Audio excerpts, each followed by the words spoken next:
আমন্ত্রণ দেশ বাংলায়, সঙ্গে আছি আমি লাবণ্য রহমান। শুরুতেই সংবাদ শিরোনাম।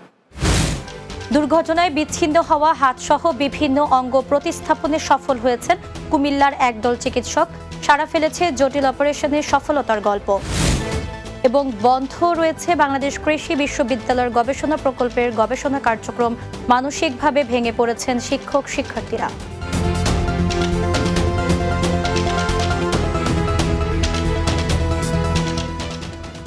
শুনছিলেন শিরোনাম, এবারে বিস্তারিত। দুর্ঘটনায় বিচ্ছিন্ন হয়ে যাওয়া হাতসহ শরীরের বিভিন্ন অঙ্গ অস্ত্রোপচারের মাধ্যমে প্রতিস্থাপন করে সফল হয়েছেন কুমিল্লার একদল চিকিৎসক।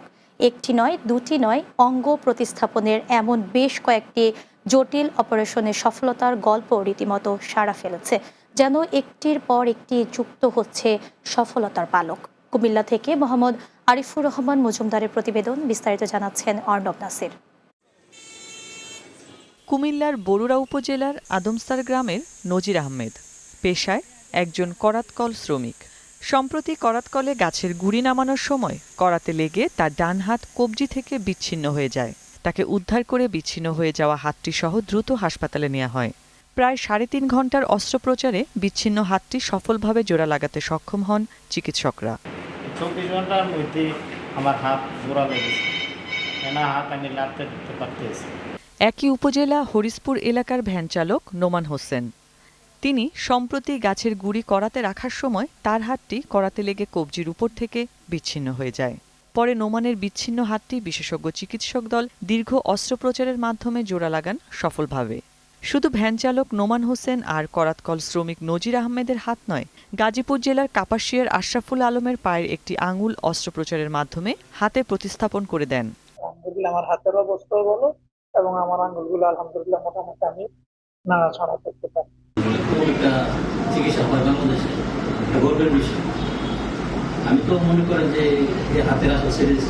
কুমিল্লায় এ ধরনের জটিল অস্ত্রোপচার এই প্রথম। এটি তাদের একটি বড় সাফল্য বলে মনে করছেন সংশ্লিষ্ট চিকিৎসকরা। যখন কোনো অঙ্গহানি হয়, প্রথম কাজ হলো যে জায়গায় যে স্থানে হয়েছে সেখান থেকে প্রথমে একটা নর্মাল স্যালাইন পরিষ্কার করে অঙ্গটাকে, বিচ্ছিন্ন অঙ্গটাকে পরিষ্কার করে একটা স্টাইল অথবা পরিষ্কার গজে নর্মাল স্যালাইন প্যাচে সেটাকে একটা আইস বক্সে রেখে আইস বক্স থেকে সরাসরি যে অঙ্গটা যেন আইস কন্টাক্টে না আসে। গোল্ডেন আওয়ারটা ঠিক থাকে 1 থেকে 6 ঘন্টার মধ্যে, তাহলে আমাদের হচ্ছে যে হাতটা টিকানোটা অনেকটা সহজ হয়ে যায়। হার্টবিটটাকে স্টেবল করা লাগলো, রক্তনালীকে আমাদেরকে আবার জোড়া দেওয়া লাগছে, নার্ভগুলোকে জোড়া দেওয়া লাগছে, সেই সাথে টেন্ডনগুলোকে জোড়া দেওয়া লাগছে। কুমিল্লা ট্রমা সেন্টারের পরিচালক ও অর্থোপেডিক সার্জারি বিশেষজ্ঞ বলেন, রোগীদের সেবা দিতে আগ্রহী, মানুষের জন্য তারা কাজ করতে চান। আমাদের দরিদ্রের কোনো শেষ নেই, আমরা এখনো দরিদ্র আছি। বিগত দিন যেভাবে আমরা চিকিৎসা দিয়েছি, আজকেও দেব, আগামী দিনে চিকিৎসা দিয়ে থাকবো। দেশেই এমন অঙ্গ প্রতিস্থাপনের সুযোগ থাকলে বিদেশে ব্যয়বহুল চিকিৎসার প্রতি মানুষের আগ্রহ দিন দিন কমে আসবে বলে জানান জেলা সিভিল সার্জন। হাতের কবজি কেটে ফেলার পর সেটা প্রতিস্থাপন করা হয়েছে। এই ধরনের চিকিৎসা ব্যবস্থার জন্য এটা একটা ইতিবাচক দিক এবং এই কুমিল্লা চিকিৎসা ব্যবস্থা এটা একটা মাইল ফলক। Arnab Nasir, news desk, Bangla TV. জাতীয় নিরাপদ সড়ক দিবস উপলক্ষে নিরাপদ সড়ক চাই এর মাসব্যাপী বিভিন্ন কর্মসূচির উদ্বোধন করা হয়েছে। এছাড়াও সড়ক নিরাপত্তায় সুনির্দিষ্ট প্রস্তাবনায় সংবাদ সম্মেলন করেছে নিরাপদ সড়ক চাই এর নারায়ণগঞ্জ জেলা কমিটি। জেলার রূপগঞ্জ উপজেলার গাউসিয়া এলাকায় আয়োজিত সংবাদ সম্মেলনে লিখিত বক্তব্য পাঠ করেন সংগঠনের জেলা কমিটির সাধারণ সম্পাদক এস.এম. জামান। এ সময় উপস্থিত ছিলেন সহসভাপতি মোমেন মিয়া, মোহাম্মদ গোলাম সাদেক, যুগ্ম সম্পাদক ও সাংবাদিক সোহেল কিরণ, দপ্তর সম্পাদক হাফিজুর রহমান সহ আরও অনেকে। নরসিংদীতে গ্রাম আদালত সক্রিয়করণ ও পরিচালনায় বিদ্যমান চ্যালেঞ্জ সমূহ সুপারিশ মাঠ পর্যায়ে বাস্তবায়ন এবং অর্জিত অভিজ্ঞতার আলোকে ভবিষ্যৎ করণীয় শীর্ষক আলোচনা সভা অনুষ্ঠিত হয়েছে। জেলা প্রশাসক সম্মেলন কক্ষে এই আলোচনা সভা অনুষ্ঠিত হয়। এতে প্রধান অতিথি ছিলেন জেলা প্রশাসক মোহাম্মদ আনোয়ার হোসাইন। স্থানীয় সরকারের উপপরিচালক মোহাম্মদ মনোয়ার হোসেনের সভাপতিত্বে এ সময় বক্তব্য রাখেন জেলা তথ্য অফিসার মোহাম্মদ ওবায়দুল কবির মোল্লা, সমাজসেবা অধিদপ্তরের উপপরিচালক মাসুদুল হাসান তাপস, যুব উন্নয়ন অধিদপ্তর উপপরিচালক মোখলেসুর রহমান সহ অন্যান্যরা। বাংলাদেশ কৃষি বিশ্ববিদ্যালয়ের গবেষণা প্রকল্পের আওতাধীন খামার থেকে দরপার ও গারল জাতের ১৩টি ভেড়া চুরি হওয়ার পর থেকে বন্ধ রয়েছে গবেষণা কার্যক্রম। এতে মানসিকভাবে ভেঙে পড়েছেন শিক্ষক শিক্ষার্থীরা। ভেড়া চুরির রহস্য উদ্ঘাটনের পাশাপাশি উদ্ধার তৎপরতার কথা জানিয়েছেন পুলিশ। ময়মনসিংহ ব্যুরো প্রধান MS ফুয়াদের প্রতিবেদন, জানাচ্ছেন অর্ণব নাসির। গত 17 সেপ্টেম্বর রাতে মৎস্যবিজ্ঞান অনুষদের গেটের পাশের খামার থেকে সার্জারি ও অবস্টেট্রিক্স বিভাগের অধ্যাপক ডক্টর ফরিদা ইয়াসমিন বাড়ির গবেষণা প্রকল্পের ১৯টি দরপার ও গারল জাতের ভেড়ার মধ্যে ১৩টি চুরি হয়। চুরি হওয়া ভেড়াগুলোর এক একটির ওজন ৪৩ থেকে ৬০ কেজি পর্যন্ত। গত ১ আগস্ট ব্রহ্মপুত্র এক্সপ্রেস ট্রেনে কাটা পড়ে এই গবেষণা প্রকল্পের ২২টি ভেড়ার মৃত্যু হয়। একের পর এক দুর্ঘটনায় মানসিকভাবে ভেঙে পড়েছেন শিক্ষক শিক্ষার্থীরা।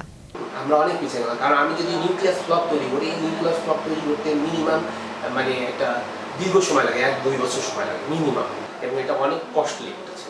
ঘটনার পর থেকে মানসিকভাবে ভেঙে পড়া সার্জারি ও অবস্টেট্রিক্স বিভাগের অধ্যাপক ডক্টর ফরিদা ইয়াসমিন বাড়ি ক্যামেরার সামনে কথা বলতে রাজি হননি।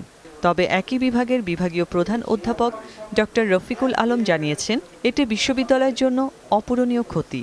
এই অ্যানিমালগুলো ছিল ওনার রিসার্চের অ্যানিমাল, যেখানে পিএইচডি এবং মাস্টার্স ছাত্ররা গবেষণারত। ওনার রিসার্চ প্রকল্প আছে, গবেষণা প্রকল্প আছে, সেটার কাজ চলছিল, কাজেই এটা অপূরণীয় ক্ষতি।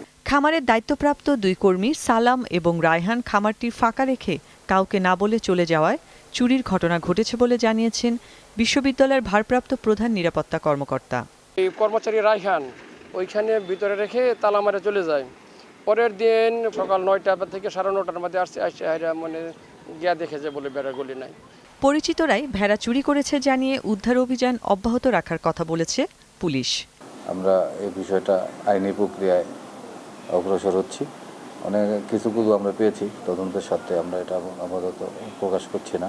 প্রকৃতপক্ষে কী ঘটনা ঘটেছে এটা চিরেই এটার কুলোটা আবিষ্কার হবে। News desk, Bangla TV. দেশ বাংলায় নিচ্ছি বিরতি, ফিরে এসে অন্যান্য সংবাদের সাথে আরও যা থাকছে। নোয়াখালীর চৌমুহনীতে মেধাবী শিক্ষার্থীদের মাঝে পুরস্কার বিতরণ, কুড়িগ্রামের চরাঞ্চলে সুবিধাবঞ্চিত কন্যা শিশুদের নিয়ে আলোচনা।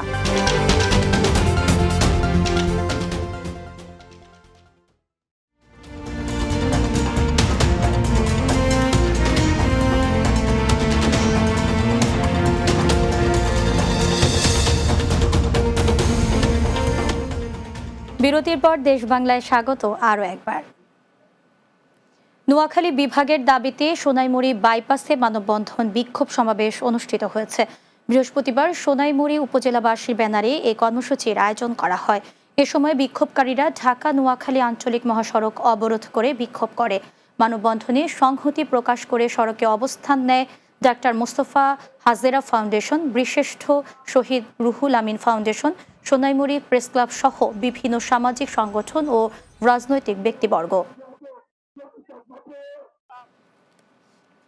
নোয়াখালীর চৌমুহনীতে দারুল ইসলাম মডেল স্কুলের মেধাবী শিক্ষার্থীদের মাঝে পুরস্কার বিতরণ করা হয়েছে। স্কুল হলরুমে আয়োজিত অনুষ্ঠানে প্রধান অতিথি ছিলেন বেগমগঞ্জ উপজেলা নির্বাহী কর্মকর্তা আরিফুর রহমান। স্কুল পরিচালনা কমিটির সভাপতি নাসিমুল গনি চৌধুরীর মহলের সভাপতিত্বে এতে উপজেলা মাধ্যমিক শিক্ষা অফিসার জহিরুল ইসলাম, স্কুলের প্রধান শিক্ষক আব্দুল মালেক, পরিচালনা কমিটির সহসভাপতি দেলোয়ার হোসেন সহ অনেকে উপস্থিত ছিলেন।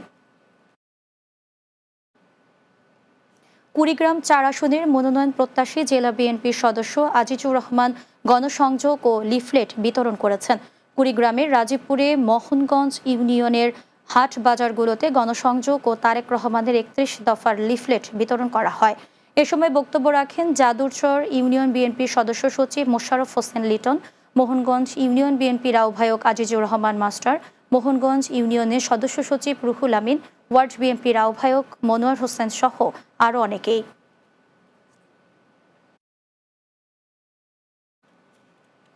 কুড়িগ্রামে চরাঞ্চলে সুবিধাবঞ্চিত কন্যা শিশুদের নিয়ে জাতীয় কন্যা শিশু দিবস পালন করা হয়েছে। জেলা সদরের যাত্রাপুর ইউনিয়ন পরিষদ চত্বরে গুড নেইবার্স বাংলাদেশ এই অনুষ্ঠানের আয়োজন করে। এতে প্রধান অতিথি ছিলেন কুড়িগ্রাম সদর উপজেলার প্রাথমিক শিক্ষা officer Shariful Islam Khandakar. Good neighbours Bangladesh এর ম্যানেজার রোমিও রতন গোমেজের সভাপতিত্বে এ সময় কুড়িগ্রাম সদরের পল্লী উন্নয়ন ও সমবায় অফিসের সহকারী পরিচালক শাহ আলম সরকার, সহকারী প্রাথমিক শিক্ষা অফিসার কানিস ফাতেমা সহ অন্যান্যরা বক্তব্য রাখেন। এ সময় বাল্যবিয়ে ও যৌতুকের কুফল সম্পর্কে বিস্তারিত আলোচনা করেন বক্তারা। হত্যার হুমকির অভিযোগে সংবাদ সম্মেলন করেছেন চাঁপাইনবাবগঞ্জ সদর উপজেলার চর অনুপনগর ইউনিয়ন স্বাস্থ্য ও পরিবার কল্যাণ কেন্দ্রের উপসহকারী community medical officer Sumaiya Akter. নিজ বাড়িতে পরিবারের নিরাপত্তা চেয়ে এই সংবাদ সম্মেলন করেন তিনি। এতে লিখিত বক্তব্য পাঠ করেন সুমাইয়া আক্তার। এ সময় পরিবার নিয়ে চরম নিরাপত্তাহীনতায় ভুগছেন বলে দাবি করেন তিনি। এতে উপস্থিত ছিলেন উপজেলা চর অনুপনগর ইউনিয়ন স্বাস্থ্য ও পরিবার কল্যাণ কেন্দ্রের পরিবার পরিকল্পনা পরিদর্শক আশিকুল হাবিব সহ অন্যান্যরা। কক্সবাজারে কৃষির উৎপাদন বৃদ্ধি ও আধুনিক প্রযুক্তি নির্ভর কৃষি ব্যবস্থা গড়ে তোলার বিষয়ে ডিলার সম্মেলন অনুষ্ঠিত হয়েছে। শহরের একটি অভিজাত হোটেলের হলরুমে বেসরকারি কীটনাশক প্রস্তুত কোম্পানি নাসা কেয়ার লাইফ সম্মেলনের আয়োজন করে। অনুষ্ঠানে প্রধান অতিথি ছিলেন পরমাণু বিজ্ঞানী ডক্টর নজরুল ইসলাম খান। প্রতিষ্ঠানের ব্যবস্থাপনা পরিচালক এ কে মামুনুর রহমানের সভাপতিত্বে এ সময় এরিয়া ম্যানেজার আনোয়ারুল হক সহ সংশ্লিষ্টরা বক্তব্য রাখেন। শেষ করছি দেশ বাংলা। যাওয়ার আগে সংবাদ শিরোনামগুলো জানিয়ে দিচ্ছি আরও একবার। দুর্ঘটনায় বিচ্ছিন্ন হওয়া হাতসহ বিভিন্ন অঙ্গ প্রতিস্থাপনে সফল হয়েছেন কুমিল্লার একদল চিকিৎসক। সাড়া ফেলেছে জটিল অপারেশনের সফলতার গল্প। বন্ধ রয়েছে বাংলাদেশ কৃষি বিশ্ববিদ্যালয়ের গবেষণা প্রকল্পের গবেষণা কার্যক্রম। মানসিকভাবে ভেঙে পড়েছেন শিক্ষক শিক্ষার্থীরা। এবং নোয়াখালীর চৌমুহনীতে মেধাবী শিক্ষার্থীদের মাঝে পুরস্কার বিতরণ। কুড়িগ্রামে চরাঞ্চলে সুবিধাবঞ্চিত কন্যা শিশুদের নিয়ে আলোচনা।